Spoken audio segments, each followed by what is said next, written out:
ہمیں سیکھنا پڑے گا, ہمیں سمجھنا پڑے گا کہ ہم اپنے احتجاج کو مؤثر طریقے سے, ایک سوفسٹیکیٹڈ انداز میں, ایک پڑھے لکھے طریقے سے کس طریقے سے ایوانوں تک پہنچا سکتے ہیں. ہم دیکھتے ہیں بہت سارے لوگ, جب سے یہ ہمارے پاس کانٹینٹ کریشن کا کانسیپٹ آیا ہے, ٹک ٹاک اور ولاگنگز وغیرہ, تو یہاں پہ بہت بڑا ایشو یہ ہے کہ ہم ویڈیوز تو بنا رہے ہوتے ہیں لیکن وہ ویڈیوز پرپز لیس ہوتی ہیں. بس شغل میلے کے لیے بنا لی, تفریح کے لیے بنا لی, کوئی ٹک ٹاک کے لیے بنا لی, بس موسٹلی جو ہے وہ ہم جو ہماری کور ویلیوز ہیں یا جو ہمارا مقصد ہونا چاہیے اس سے ہمارا نوجوان کانٹینٹ نہیں بنا رہا. تو ہم نے کوشش کی ہے کہ ہم ایسا کانٹینٹ بنائیں جس سے لوگ ایجوکیٹ بھی ہوں, لوگوں کو پتہ بھی چلے کہ کشمیر کا کیا ایشو ہے.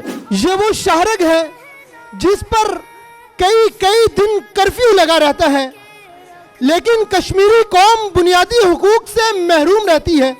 فلک بھی آگ اگلے گا, زمیں بھی تجھ پہ تنگ ہوگی, میں زندہ تھا رہوں گا ہاں مگر تیرا نشان تک بھی نہیں ہوگا نشانوں میں. اس دن کے حوالے سے کہ چلیں کسی بھی حوالے سے, کسی بھی اعتبار سے ہم اپنے کشمیری اور مظلوم بھائیوں کو یہ بتانے کی کوشش کرتے ہیں کہ ہم آپ کے ساتھ ہیں. ہم کشمیریوں کو سامنے لائیں اور سفارتی سطح پر اپنی کوششیں مزید تیز کریں. اب تک جو کوششیں ہوئی ہیں یقینی طور پر ان کوششوں کا کچھ نہ کچھ نتیجہ سامنے آیا ہے, لیکن جو نتیجہ آنا چاہیے تھا وہ ہمارے سامنے نہیں آ سکا.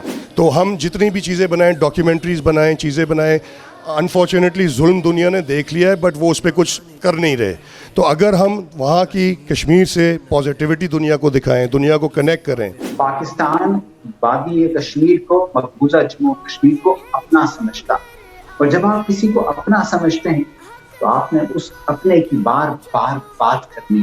ایک اور بات جو اللہ تعالیٰ نے کوئی 1500 سال پہلے اپنے پیارے نبی صلی اللہ علیہ وسلم کے ذریعے سے ہم تک پہنچائی تھی کہ یہ جو تمہارے رشتہ دار ہیں, یہ جو تمہارے بیٹے ہیں, یہ جو تمہاری املاک ہیں, یہ جو تمہارے مکانات ہیں جو تمہیں بہت عزیز ہیں, اگر تمہیں اللہ کی راہ میں جہاد سے روکتے ہیں تو پھر تم انتظار کرو اس وقت کا کہ جب اللہ اپنا فیصلہ سنا دے. کشمیر کے اللہ اکبر بلند و بالا پہاڑوں میں پاکستان کا مطلب کیا, لا الہ الا اللہ کے نعرے لگاتے ہیں. پاکستانیوں سے رشتہ کیا, لا الہ الا اللہ کے نعرے لگاتے ہیں. جب میں ان کے یہ نعرے سنتا ہوں تو مجھے پتہ چلتا ہے کہ پوری دنیا کے 200 سے زیادہ ممالک میں واحد قوم جو بغیر کسی مفاد کے ایک دوسرے ملک کے ساتھ جڑنا چاہتی ہے, اس کا نام کشمیر ہے. ابھی غنیمت ہے صبر میرا, ابھی لبالب بھرا نہیں ہے.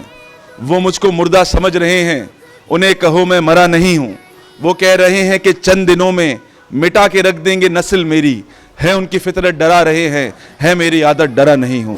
فرعونوں کی سلطنت میں بس ایک کردار بدلے گا, جس قوم کو جبر سہنے کی عادت ہو وہاں کب کچھ بدلا ہے جو اس بار بدلے گا. ہم ہی وہ نوجوان ثابت ہوں گے جو عملی طور پر موجود ہوں گے, اور انشاءاللہ تعالی ہم ہی وہ لوگ ہوں گے جو ان تمام تر رحمتوں, برکتوں اور ان آزادیوں اور اس جدوجہد آزادی کو سمیٹنے والوں میں سے ہوں گے.